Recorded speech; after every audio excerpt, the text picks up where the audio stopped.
আর 2টা দিন থাইকা যাইতি। থাকার ইচ্ছা ছিল ভাইজান, কিন্তু ছুটি নেই।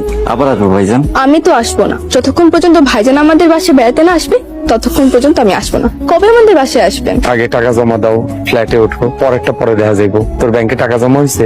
হয়েছে ভাইজান, বাকি টাকাটা হাতে পেলেই আমরা নতুন ফ্ল্যাটের চাবি হাতে পাবো। চিন্তা করিস না, 15 দিনের মধ্যে তোর ব্যাংকে আবার টাকা জমা হয়ে যাবে ইনশাল্লাহ। ইনশাল্লাহ ভাইজান। চলো রিবা, আমরা বিসমিল্লাহ বলে রওনা দিই। আমাদের জন্য দোয়া করবেন। আসসালামু আলাইকুম। ওয়ালাইকুম আসসালাম। আমি তোদের আগাই দিয়েছি।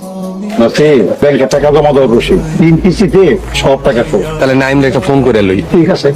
হ্যাঁ ভাইজান। তোর মোবাইলে কি টাকা ঢুকার মেসেজ গেছে?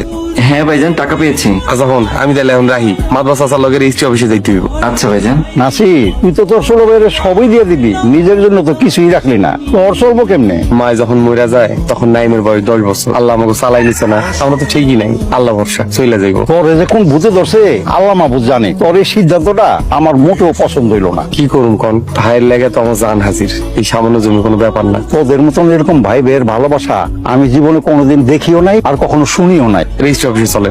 টাকা দিছে আমি, টেনশন আমার। তোরে তো তারা কিসেরা? তোর চাষি বোয়াল মাছের তরকারি পাক করছে, 4টা ভাত খাইয়া তারপর রানা দিমুন। আপনার কাছ থেকে টাকা লইছি চাচা, রেজিস্ট্রি দেওয়ার আগ পর্যন্ত ভাত মাছ আমার কাছে হারাম। আসসালামু আলাইকুম ভাইজান। ওয়ালাইকুম আসসালাম। ভাই টাকা পাইছো? ভাইজান তোমাকে আমি কতবার বলবো, টাকা পেয়েছি। মাশাআল্লাহ, খুব ভালো লাগতেছে। তোর কোনো কামই হইতে পারছি। তুমি 72 লাখ টাকা পাঠিয়েছো কেন? 2 লাখ টাকা রেখে দিলেই তো পারতে। তোর এখন টাকা দরকার, আমার যখন লাগবে আমি চাই নেবো। ভাইজান তোমাকে কি বলে ধন্যবাদ দিব জানি না। তোমার দোয়ার ভালোবাসা না থাকলে আমি এত দূর আসতে পারতাম না। মারে কথা দিছিলাম আমি তোর খেয়াল রাখি। আজ মনে হইতেছে আমি আমার কথা রাখতে পারছি, খুব আনন্দ লাগতেছে। ভাইজান আমার ক্লাস আছে, আমি এখন রাখি। ঠিক আছে, ভালো থাকিস, নিজের যত্ন নিস। ছোট বড় আমার সালাম দিস। নাসির ভাই, তুমি যে ফসল কাটবা মাতবার জানে?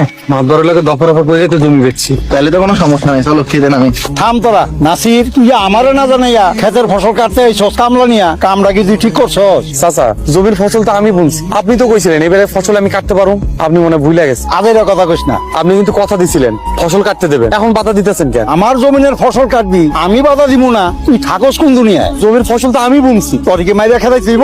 মাদবর সাহেব, আপনি কিন্তু খুব অন্যায় করতেছেন। আল্লাহ শুইব না। দেখ নাসির, কথা বাড়াইস না। আবার যদি আমার ক্ষেতের কোনো ফসল কাটতে তুই যাস, তাইলে কিন্তু তোর আমি 14 শিকের ভাত খাওয়াই যাবো। এখান থেকে কি করো? কি করতেছে আপনি দেখেন না? এই টাকাটা নে, কিছু কিনা খাইস। আপনি থেকে আমি টাকা চাইছি? সামনে থেকে যান, কাম করতে দেন। আমার কাছে কেউ টাকা চায় না, এমনি দি। কি করবো ক? আমার মেলা টাকা, খরচ করার জায়গা নাই। নে নে ধর তো, তোরে আপন মনে করি তাই দিলাম। রোকিয়াবু, রোকিয়াবু, কামের বেটি, তুই তো ভাব দেখাস কেন? আমার মেলা টাকা, খরচ করার জায়গা নাই। তোর নিতে কইছি নে। আমার কাজ কাম শেষ, আমি এখন চলে যাই। কয়টা ভাত তরকারি আছে, লয়ে যা, তোর মা খাইবনি। আচ্ছা ঠিক আছে, নিতাস। পরে দেখলে না বড্ড মায়া লাগে।